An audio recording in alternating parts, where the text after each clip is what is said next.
The next project review, Pat Basler for the library. The first look the other night was tremendous. This is just a spectacular facility for the town, one that I think all of us in town will be proud of when it's all open. Thank you. I can't take credit for the first look. That was strictly SOLA. They did a wonderful job, and the building looked like a war zone that morning, and by that night it was an elegant place. And now it's back to a work site again. It was really pretty amazing. So if you can start the slideshow.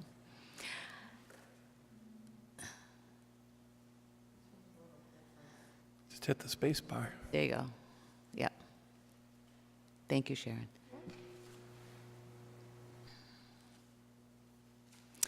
So I've come here pretty much every 6 months and done an update. So the first few slides are just kind of a review. This is the January to November 2018 update, but the project has been in the works for probably about 10 years. I won't list everybody, but the Library Board of Trustees and the Stoughton Public Library Building Committee have just been really dedicated to sticking through with this process. Next slide, please. So the goals of the project back in 2007 and 8, when we did a feasibility study, were to expand the soon-to-be 50-year-old building. It was built in 1969, so we're pretty much on target for the 50-year replacement. It was 22,000 square feet. We hoped to expand it to at least 32,000 square feet. All the HVAC systems and energy systems were so outdated that we couldn't get parts. We wanted to update everything with energy-efficient components, remove all the hazardous materials. There was all of the flooring was vinyl tiles with asbestos in the tile as well as the mastic, so that needed to be replaced no matter what we did. The building was never fully handicap accessible. It had a freight elevator with pretty much two heavy doors, accordion door and another door to open, and you couldn't turn the wheelchair around inside. And in '97, when the town did a town-wide ADA update, that elevator was the only thing. We were the last building to get updated, and they didn't have enough money to expand the elevator into a fully compliant elevator.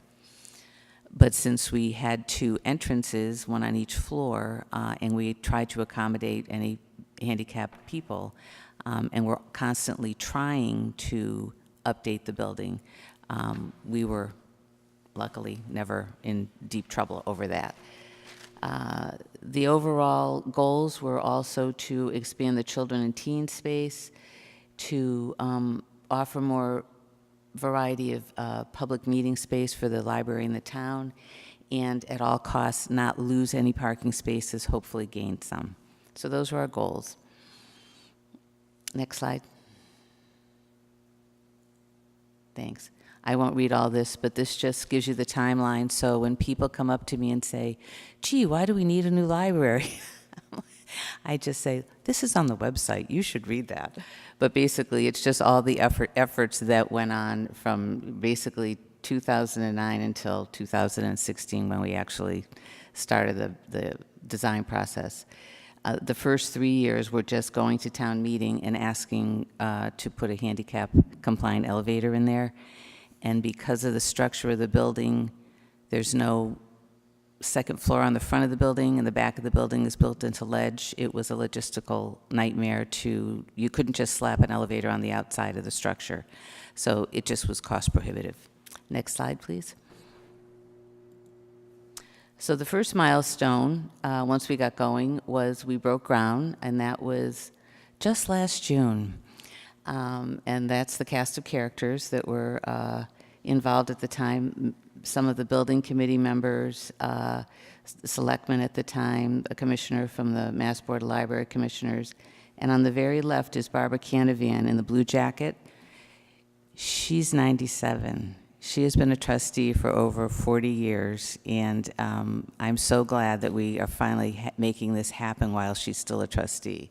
Next slide, please. These are the various locations that we have been in the last year. So we left the old Stoughton Library in the top left corner. Then we went down to where Applebee's used to be in the True Value Plaza for about 14 months. We loved it there. That was a great location. But our lease expired, and then, thank God, you all bought the Randolph Savings Bank. So if anyone has been criticizing that decision, I thank you, because that has saved us for the last 2 years. So we're currently at 15 Pleasant Street, and we have computers, magazines, and newspapers, and come visit us. Next slide, please. So the second milestone was the topping off ceremony, which happened just about, it was either December or January of last year. That was the last beam that went up in the left photo, and then steel started going up shortly after that. Next slide.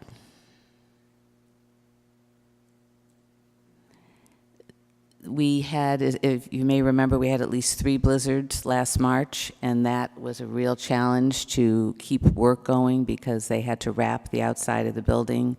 The steel was delayed a little bit for the outside cladding. So there were times where they were actually doing interior work and there was snow in there.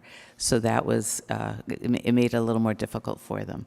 And the right slide is all new HVAC system and air handling systems, which is all state-of-the-art and hopefully more energy efficient and will work perfectly.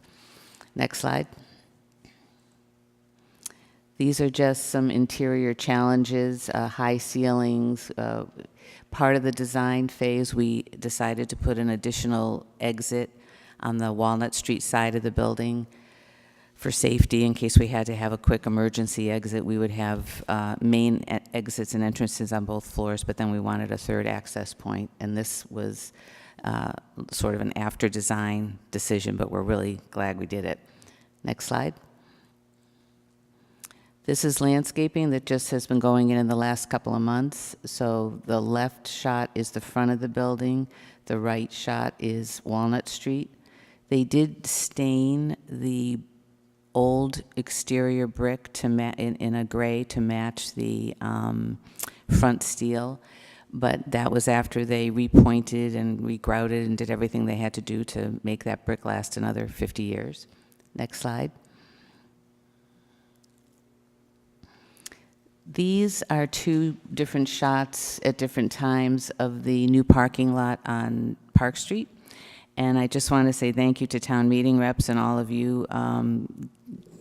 The May town meeting last year funded expanding this parking lot.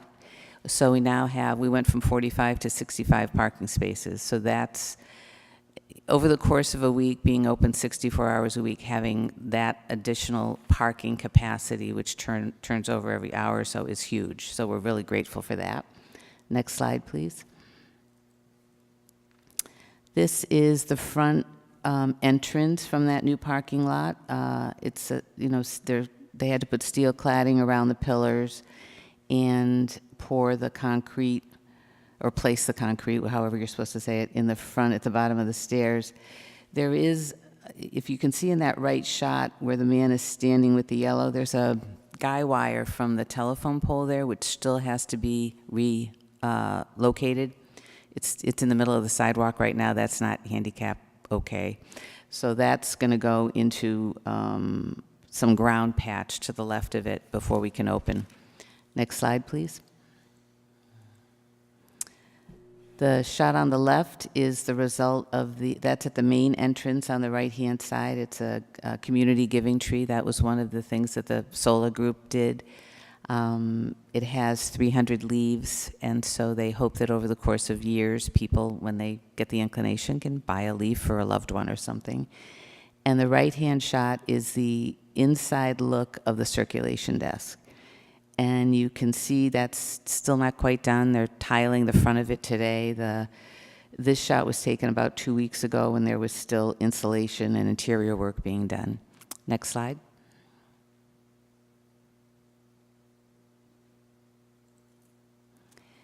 This was only a couple days before the first look event. There's still the glass rails were being installed, and those are a full unit system. So but I was very concerned about glass rails falling on people, and the way it's a system that includes cement grouting holding the glass panels into metal sleeves. But then there's a metallic chrome cap along the top that is all connected, and then the wood rails are all connected. So if any one part of that fails, there's still, belts and suspenders to hold it together. So that made me feel much better. It would take a major event to knock that over because of the wood, the steel, and the cement. Next slide, please. Oh, but hang on. So when you look down through the glass, that's the first floor that was filled with shelving that wasn't put together and the end panels and just all sorts of stuff. Next slide. This is still the case today. This is the big community room that's being used to cut and prepare things, so that we're not ready to open that up yet. Next slide. These are some issues. I took these this morning that still aren't quite resolved. The main stairway on the right-hand side, the right glass is up, but the left is still painted plywood. And then in the left shot, that's the end panel when you come in the back door. That glass was prepared and delivered, but it was 11 inches too big, so they had to reorder it. That may take a couple weeks. So it's those kinds of last-minute things that we're resolving, but that, it's just unexpected. Next slide.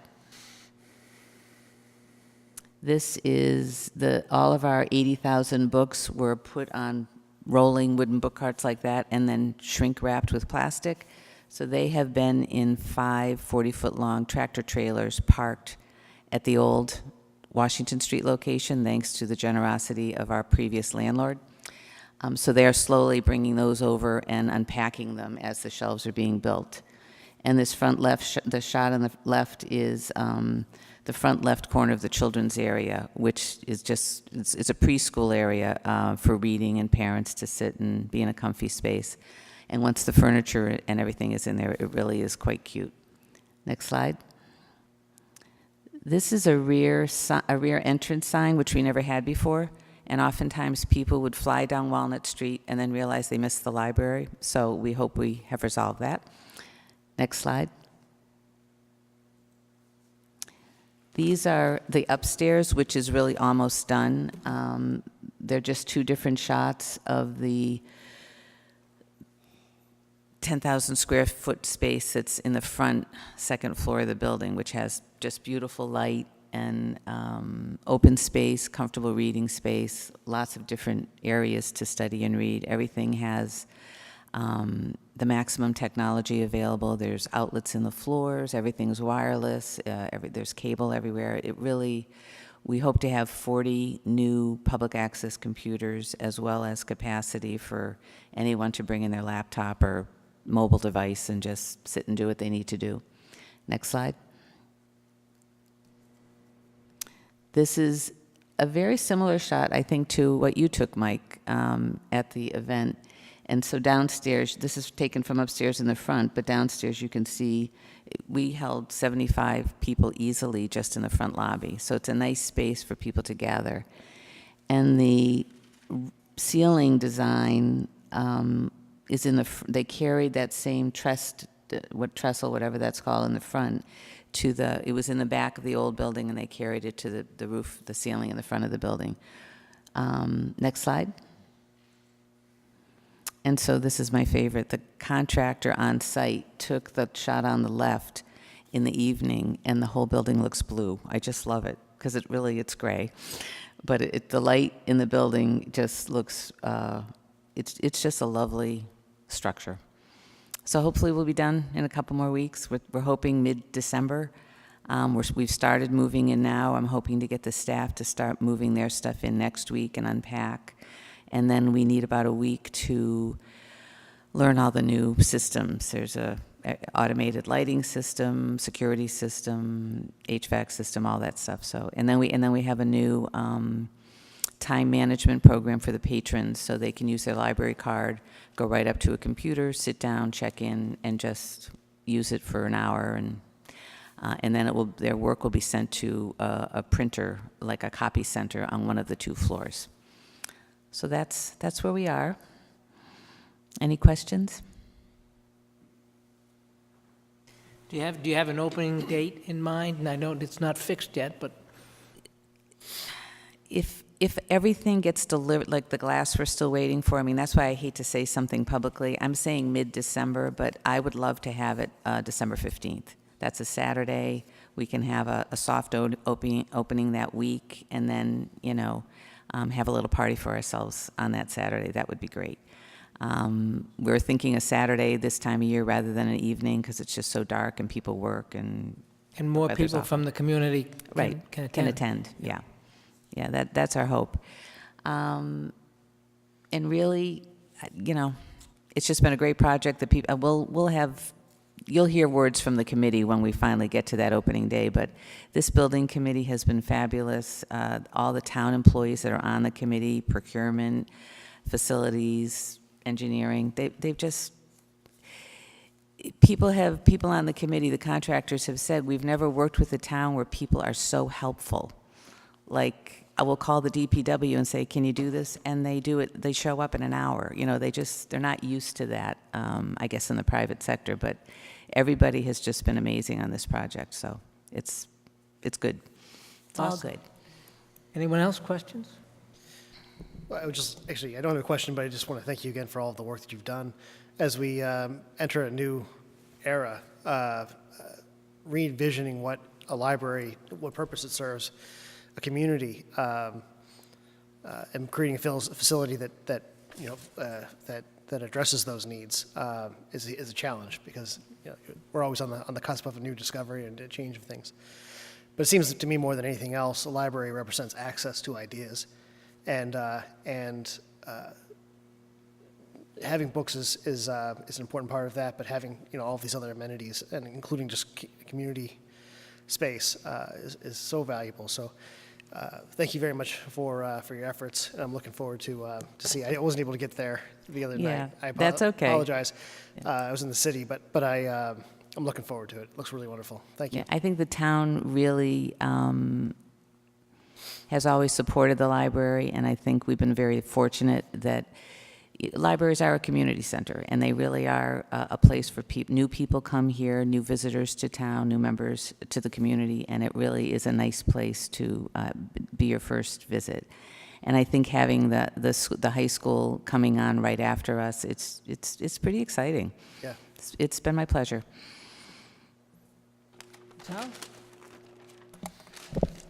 Thank No you. questions, just outstanding job. I think I was saying when I was walking around the library, it's since it's a renovation in addition, you kind of you're like, where's the old library? Because you're expecting to see it when you walk in there, and then there's this beautiful building. It kind of also reminded me of a new, state-of-the-art building that you see on a college campus. I mean, it's incredible, and it's really a testament to the work of the committee and yourself and the residents of the town all these years in SOLA. So just really exciting, and you put it really well when you said this new era. So, I can't wait for it to formally open and, bring my nephews there and check out some books and it's going to be great. So really, thank you very much. You're welcome. We did actually have a lot of conversations about designing with flexible space in mind, so that whenever the new thing is that comes up, we'll be able to, adapt to that. And then we also had conversations about, will people be disappointed that their old library is gone? So we went out of our way to save, I don't know if you remember that abstract painting that was over the desk in the old building. Well, that was commissioned by the trustees 50 years ago. A local artist named Jack Wolf painted that. They said, can you paint something that's abstract that goes with this design? And it's a canvas painting that's 10 feet by 6. And it's still in one of the trailers, and we're going to find a place for it here because we wanted people to see that familiar thing that was part of the old building. And artist has since passed away, but he named it Northcots. And there was a little plaque next to my office door. Yeah, I've been here 21 years. About 6 years in, I realized Northcots was Stoughton backwards. That's what he named it. It's just a little piece of history I thought I'd share. But it is a nice memory of the old building. So we did try, the stairway is the same, like the main stairway is there. But yeah, it's a different structure for sure. Anyhow, thank you. Mr. Sullivan? Thank you very much for the presentation. The architects did an outstanding job, and thanks to Antonio Pimentel for giving me a special tour Did he? that evening. It's great to see staff, just gushing with pride. Oh my in their gosh, new they have building. such ownership. They have been part of the decision-making every step of the way. They really have. So thank you very much, and myself and my kids and family, we're looking forward to attending once it's open. Thank you. Oh, and just to add, a special thanks to House of Brews, because we have, they've been so gracious in letting us host our story times there. And we will be continuing that until probably the middle of December. So go down there. Mr. Hill? I've already expressed my, views and appreciation and an awe of the project. But I also think it's important to remember all the programming and the projects that you folks do down at the library. There's so much going on there. It's just amazing. So, big tribute to you and your staff for getting that all done, and looking forward to that all boiling back up again as soon as you're back online. So are we. Thanks. I can't add anything except my own thanks. So thank you for coming and for the presentation, and we look forward to hopefully December 15th. Sure. Sounds good. Thank Happy you. Thanksgiving. Thank you for coming. Same to you.